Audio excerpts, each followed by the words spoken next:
अखंड न्यूज। पराड़कर स्मृति भवन के गणदेश सभागार में शनिवार गोष्ठी समिति द्वारा आयोजित उल्लूक महोत्सव का भव्य शुभारंभ हुआ।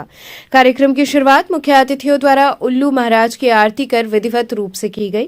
कार्यक्रम में पधारे अतिथियों का ठंड को देखते हुए कंबल पहनाकर स्वागत एवं अभिनंदन किया गया। इसके बाद कवि सम्मेलन का आयोजन हुआ, जिसमें कवियों ने महिला सशक्तिकरण, बेटी, राजनीति और सामाजिक विषयों पर आधारित हास्य व्यंग्य कविताएं व गीत प्रस्तुत किए। कवियों की सशक्त प्रस्तुतियों ने सभागार को ठहाकों से भर दिया।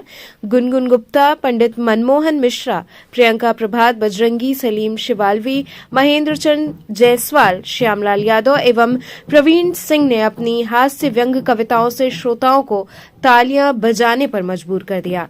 महोत्सव के सफल आयोजन ने साहित्य प्रेमियों को एक यादगार संध्या का अनुभव कराया।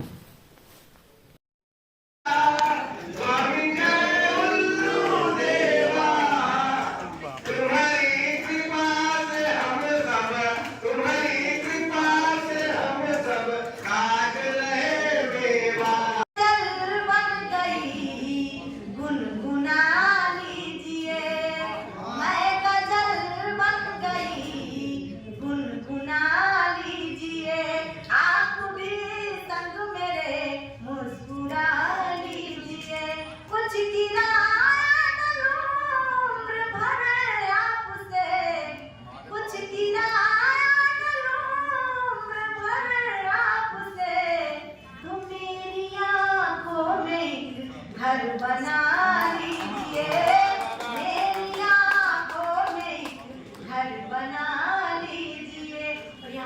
उसी का फलसफा कायम, उसी का फलसफा कायम, सफर जिसका रूहानी था। उसी का फलसफा कायम, सफर जिसका रूहानी था। कदम धरती पे थे लेकिन निगाहें आसमानी। उसी का फलसफा कायम, सफर जिसका रूहानी था। कदम धरती पे थे लेकिन निगाहें आसमानी था। निभाई दुश्मनी मैंने सलीके बात साहब सी। करोगे यार तुम मुझको दुश्मन खानदानी था। देखिए, ये उल्लूक महोत्सव है। चूंकि उल्लू कह देने से लोग उसको बेवकूफी का पर्याय मान लेते हैं, लेकिन बहुत कम लोगों को पता है कि उल्लू किसानों का मित्र होता है। वो फसलों को, कीड़ों को खा करके रक्षा करता है, बचाता है। अमेरिका जैसे देशों में तो उल्लू को राष्ट्र पक्षी जैसा दर्जा मिला है। तो एक उल्लूक महोत्सव चूंकि भारत में हम करते हैं, तो भारत में जिस जिस पर्याय में उसका अर्थ लिया जाता है, जिस जिस अर्थ में उस शब्द को लिया जाता है, उस अर्थ में हम लोग व्यंग्यात्मक टिप्पणी करते हुए एक ऐसा महोत्सव मनाते हैं जो काशी की जीवंतता को, काशी की जो अल्हड़ मिजाजी है, उसको दर्शाता है कि कोई न कोई किसी न किसी विभाग से परेशान है, किसी के घर में सीवर की समस्या है, किसी का बिजली का बिल ज्यादा आ गया है, कोई रोड की समस्या से त्रस्त है, किसी के यहाँ माने टोटी खराब हो गई है, कोई न कोई त्रस्त है, परेशान है।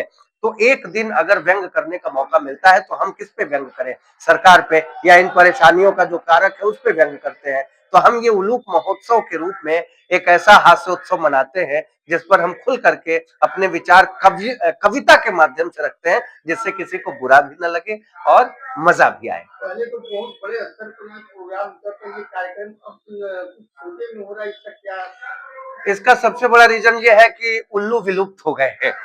हाँ, पहले बड़े स्तर पे होता था। कई बार टाउन हॉल मैदान में हुआ। टाउन हॉल की स्थिति आपने देखी ही, वहां भी जगह कंजेस्टेड हो गया है। कई साल तक जो है मारवाड़ी युवक संघ में हुआ, एक आध बार घाट पर हुआ, लेकिन इस बार क्या है, थोड़ा विलंब भी हो गया था। शहर में जाम की समस्या को देखते हुए हम लोग इसको थोड़ा सा छोटे स्तर पे कर रहे हैं, ताकि भीड़ के अभी तो भीड़ काशी में है ही है, और ज्यादा लोग परेशान न हो, इसलिए हम लोग ये, चूंकि परंपरा भी जिंदा रहे और ये कार्यक्रम भी न मरे, इसलिए हम लोग छोटे स्तर पे इस बार किया। अगली बार बड़े स्तर पे किया जाएगा।